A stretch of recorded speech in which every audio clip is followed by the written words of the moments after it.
Today, my wife and I are visiting Colonial Williamsburg, an amazing living history museum in Virginia that tells the early part of America's enduring story. Come along with me and my wife as we explore a history buff's paradise. That's coming up next.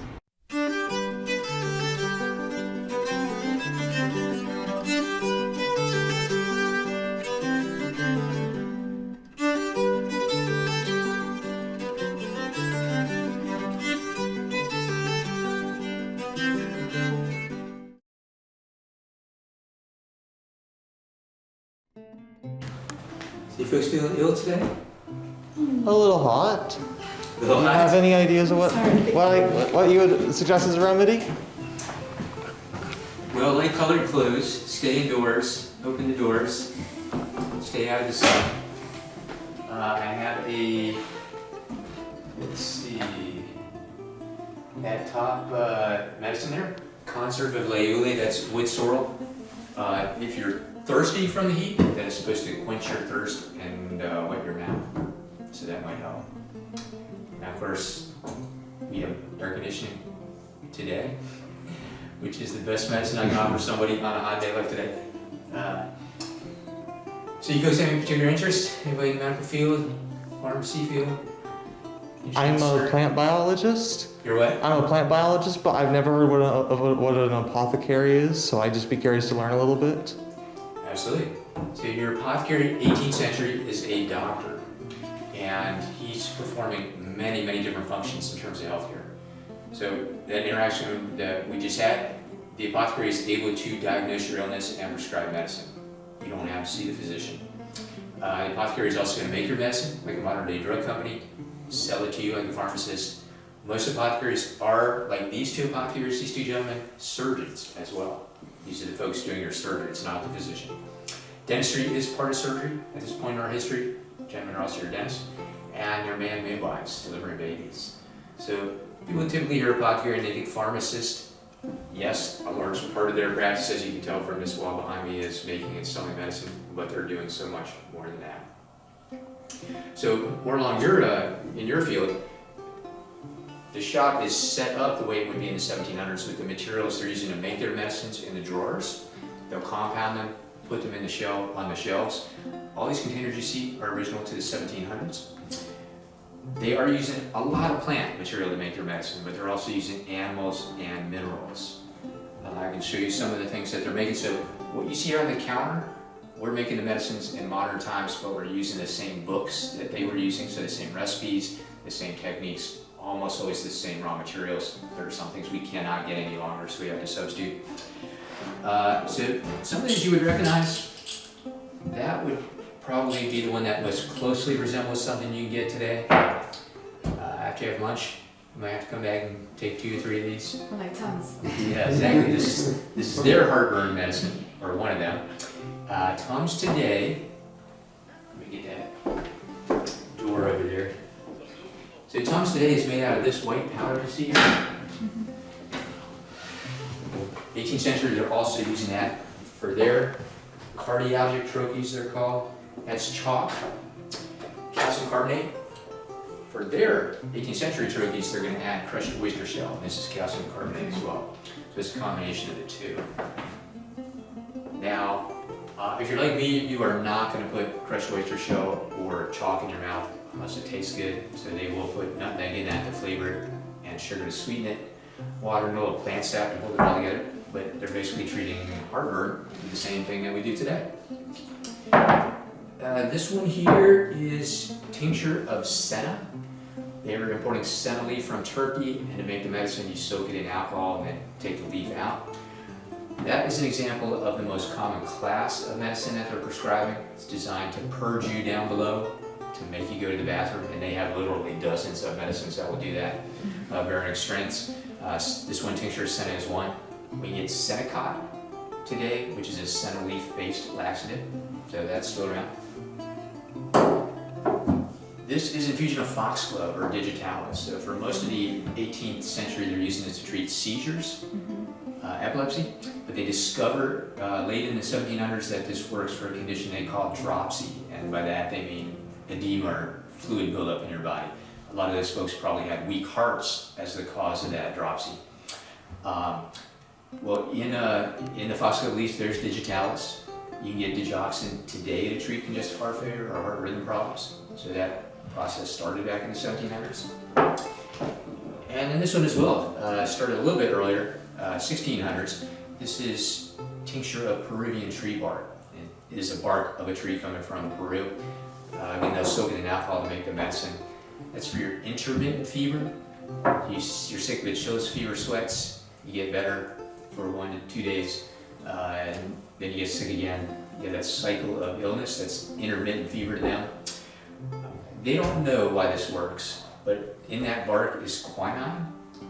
This is a swampy area with mosquitoes. People got malaria. Malaria will give you that cyclic fever pattern.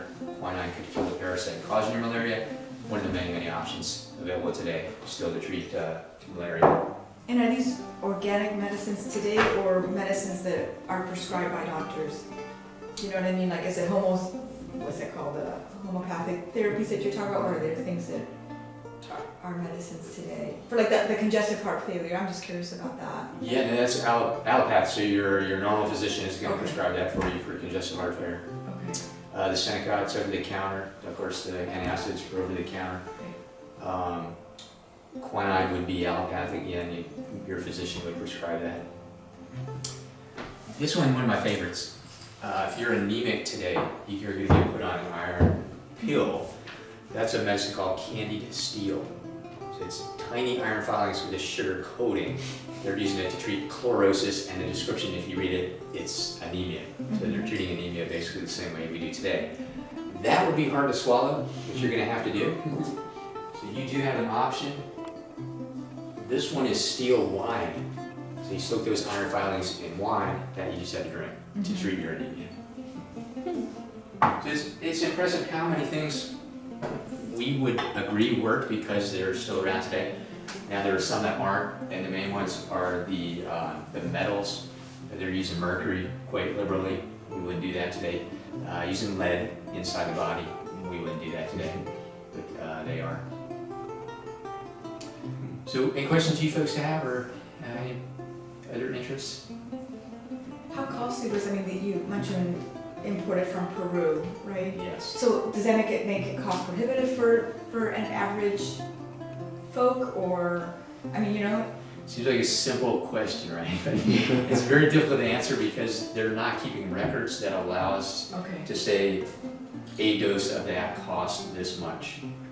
They're keeping business records, so if you get some, it's how much do you owe me? But they're not putting the particular medicine, they're putting the class, like cardiologic medicine, and there are a variety of cardiologic medicines.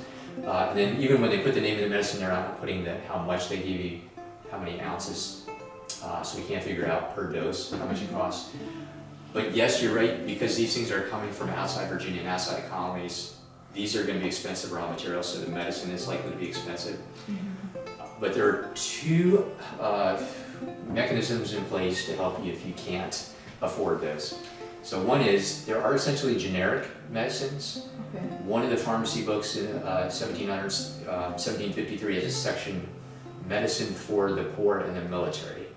It's using cheaper raw materials than some of these materials. Then the other option is, if you can't pay at all, before the Revolutionary War, Bruton Parish Church pays for your medicine. And then after our Constitution, where you can't have church and state combined, the local county governments pick up that function. So we see entries, York County for the poor, Virginia City County for the poor. I never know that. Yeah.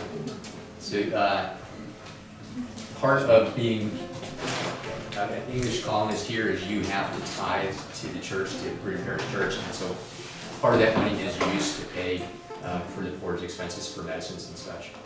Okay. Yeah, we just found out from the courthouse that some of the fines went directly to the church. Yes.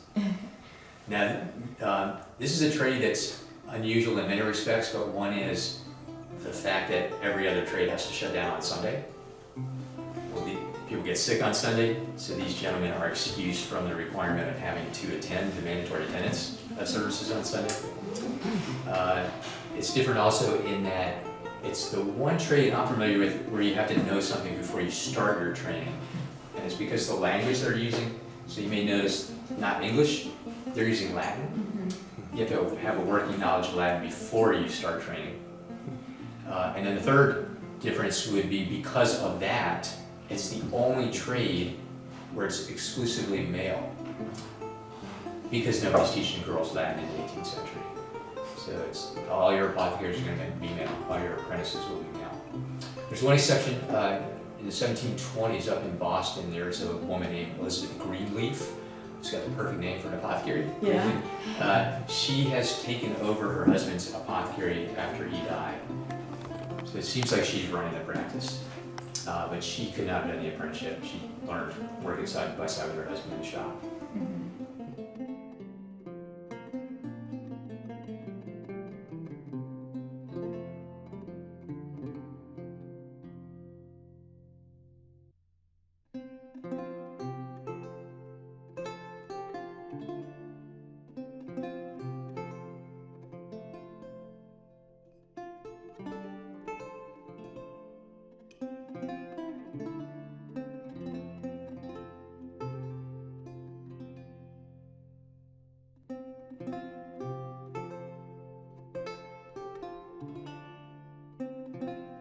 As someone who thoroughly enjoys both American history and science, especially botany, I found the apothecary shop quite fascinating. It is truly the intersection of my two great interests.